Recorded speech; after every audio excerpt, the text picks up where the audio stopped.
Hey everybody, want to go over today, talk a little bit about some of the history of racism and some of the things that I think a lot of people don't know about it. So let's go ahead and dig into this thing.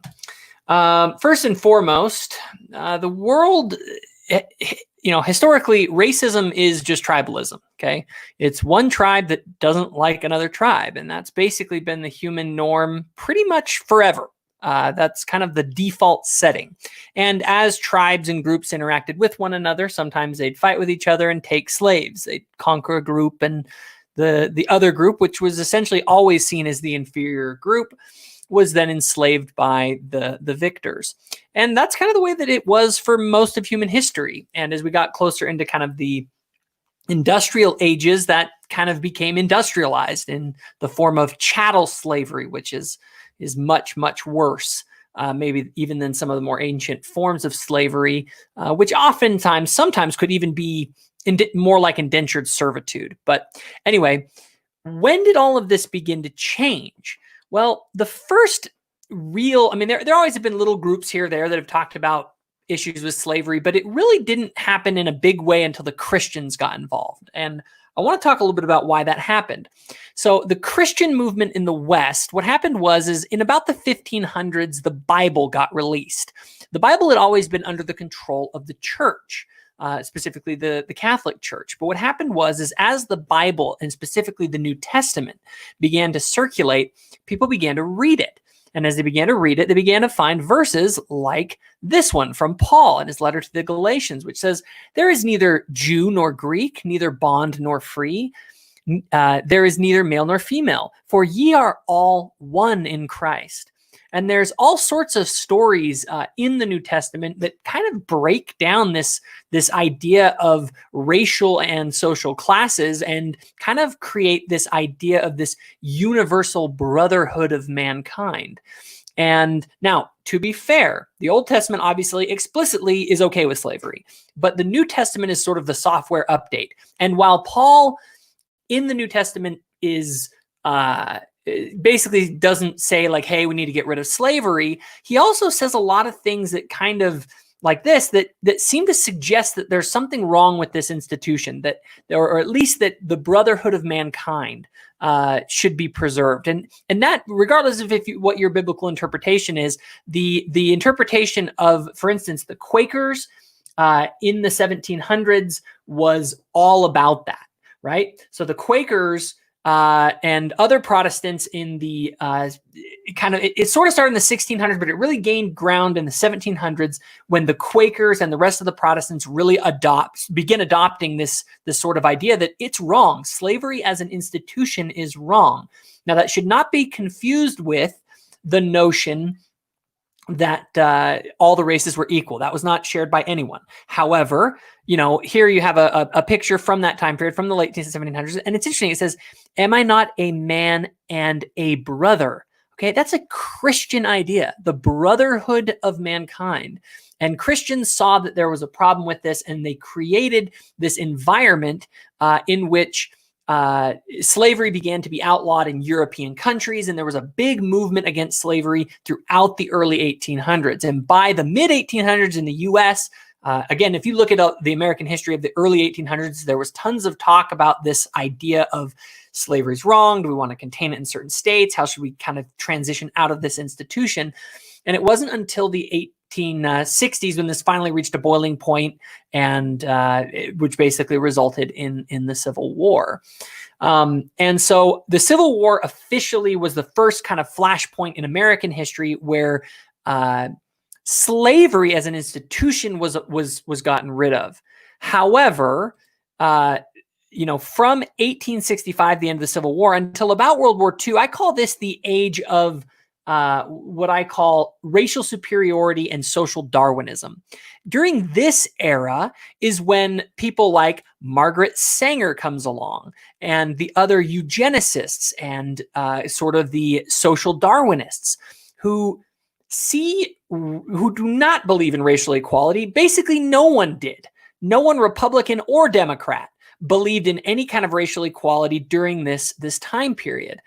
Okay, and so essentially where we are approaching World War II is the world is the same place that it's always been. Yeah, we got rid of slavery, but no one thinks that races are equal or have any problem with racism. Racism wasn't even a term they used. It didn't really exist until after World War II. And here's the big thing that changed all of it. That guy, Adolf Hitler.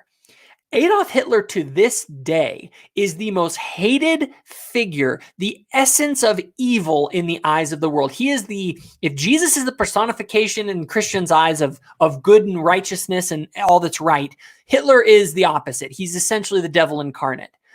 And what did he represent? He represented the pinnacle of the progressive movement that wasn't just in the US, but that was in many countries in the world, the social Darwinist racial purity movement from people like Margaret Sanger, the founder of Planned Parenthood, about he basically took it to its logical conclusion and went for it. He wanted racial purity. He believed in racial superiority, and he became the devil. So you can imagine, right when you get done with a war, fighting a guy who literally was the pinnacle of racist evil, public opinion about race began to change. There began to be discussions about this. How do we know? Well, we can just look here at what Truman did right after the war. He ends the segregation of the armed forces and federal jobs. And it's interesting. You'll notice it doesn't use the word racism. It uses the word bias because racism wasn't even a term at this point in time, or if it was very rarely used. So what begins to happen shortly after that? In the early 50s, just a few years after World War II, we start getting black protests, sit-ins. It was in 1954 that you had Brown v. Board. It was in 1955 that you had Rosa Parks. Remember, the Civil Rights Act of 1964, which was a good almost 10 years after World War II, was predicated by all this stuff that happened literally right after World War II. Why? Because this guy is the personification of evil, and that guy was a racist. And so everyone began to start to have this. So there was a movement that was happening that the Southern Dixiecrats were actually resisting. Okay? Now, another narrative that's false is that it was the Republicans who opposed this, and it was the Democrats who were the ones pushing for civil rights. Okay, no. It was Northern Democrats who were actually having an internal fight with the Southern Democrats. Okay, it was the Democrats who had actually who were the biggest opposers of racial integration and racial harmony on a legal level. Now, the reason a lot of the Northern Democrats began to change their tune was because another false narrative is that the blacks became Democrats during the 1960s as part of the civil rights movement. Wrong. Blacks began to shift to the Democrat Party in the 1930s, even though the Democrat Party also included people like Margaret Sanger, because of FDR's welfare programs, and they being the poorest people in America at that time, the most beat up group, they went to get any scraps they could get from FDR's table, which, by the way, he treated them like crap and gave them less than he gave white people. But just so you know, the blacks became Democrats not in the 1960s. They became Democrats in the 1930s. And recognizing that, it created an issue. So here you are. Imagine you're a Democrat in the 1950s. Well, first of all, you don't want to be like the Democrats before World War II because they were all racist and Hitler was a racist. And you also have a bunch of black people now that are part of your political party, which explains why Lyndon Baines Johnson, who was an absolute racist, suddenly changed his tune. And let's just read here this nice little quote from Mr. Johnson. Now, there is some dispute about these. However, it says, these Negroes, they're getting pretty uppity these days. And that's a problem for us, since they have got something that they've never had before, the political pull to back up their uppityness. Okay, what's he talking about? He's talking about the fact that black people now, there's been a change in public opinion. People generally are kind of on their side ever since World War II. And he, as a Democrat, says, we got to do something about this. We've got to give them a little something. Just enough to quiet them down, not enough to make a difference. And this next quote, I'll have these N-words voting Democrat for the next 200 years. Now, there's some dispute, especially about that second quote, but there is no doubt that he was a total racist, okay? Lyndon Baines Johnson was a racist, but he was a political opportunist. And he knew that public opinion on race was changing and that blacks now made up a large portion of the Democrat Party. And if he wanted to continue to stay in power, they needed to appeal to get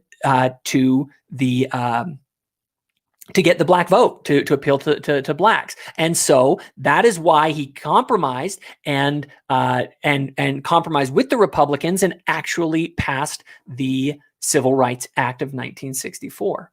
So now we're moving on, right? So we get the Civil Rights Act. That's a big deal. And really by the 70s, you have equal opportunity in housing and lending and basically everything. Basically by the end of the 70s or during the 70s, essentially all of the legal inequalities that are being done by race are done away with.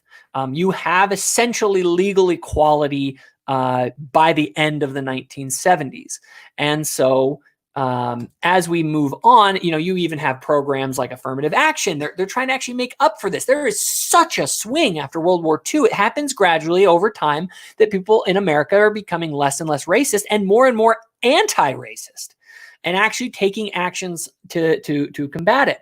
And so by the time I come around in the 1990s and I'm in elementary school, and probably a lot of you here, you guys were hearing the message in your schools of, the civil rights movement was the greatest thing ever, that diversity is our strength. And there is constant teaching that Hitler was the bad guy, racists are the bad guys, black people were oppressed. And that's kind of the overarching narrative that we are all inculcated with and have been since we were children, at least since the 90s when I was in school. So we now have an era where people, they are looking everywhere for racism, okay? They are, it's like a witch hunt. It's the new McCarthyism because it's a very powerful political tool. Remember, if this guy represents the nexus of evil and the personification of evil and he was a racist, well, if you can call someone and peg someone as a racist, then they're Hitler, they're evil, and they are gone. So it becomes a very popular thing. However, remember, we're talking 50 years since the last vestiges of inequality have happened. You've had multiple government programs that have helped to kind of help blacks. Now, if this isn't a video about systemic racism, we can talk about that, and I have another video about that, but just the racial attitude has totally changed in America, okay? It is political and social suicide to be a racist, and we all know that. So why do people act like racism, the attitude of racism, is still such a major problem? Well, Thomas Sowell, who's so brilliant, said it best. He said, racism is not dead, of course it's not, but it's on life support, kept alive by politicians and race hustlers and people who get a sense of superiority by denouncing others as racist. Okay, Thomas Sowell is probably one of the best scholars on the black experience in America throughout American history. You should read his books. But this is really what it's all about. It's a political tool. It's a political football, especially for the Democrats. It has been ever since LBJ changed the nature of the Democrat Party in relation to black people. Suddenly, black people are a voting bloc that the Democrats have to have. And so they will, if there is no racism, they will create racism anywhere they can find it and amplify it in order to get more people voting for Democrats, because their branding is, we are the anti-racist party, which is really ironic considering their history. And so that's basically it. Racism in America has gone from, not only was it in America, it was everywhere in the world for all of human history. It was the Christian movement that began to change its narrative. It was World War II that really took it to another level, to where racism was really seen broadly as the evil that it is. And then ever since then, we have been, it's been declining. And let's remember right now that, you're talking about the World War II was almost 80 years ago. Okay. It's been a long time. People do not have the same racist attitudes they used to have. We don't live in 1935 with Margaret Sanger, the founder of Planned Parenthood, publicly saying things like this. You say something like that today, you'll be run out of town. Are there races today? Are there even hardcore races? Sure. Most of them live in the same trailer park in Kentucky and are related to one another. But widespread racism in America is no longer an issue. Do we still have issues with group bias? Sure. But as I've pointed out in this blog, which you ought to read, it's not the same thing as racism. It will always exist. Racism, thank the good Lord, is largely gone in our world, and we need to stop pretending that it's not.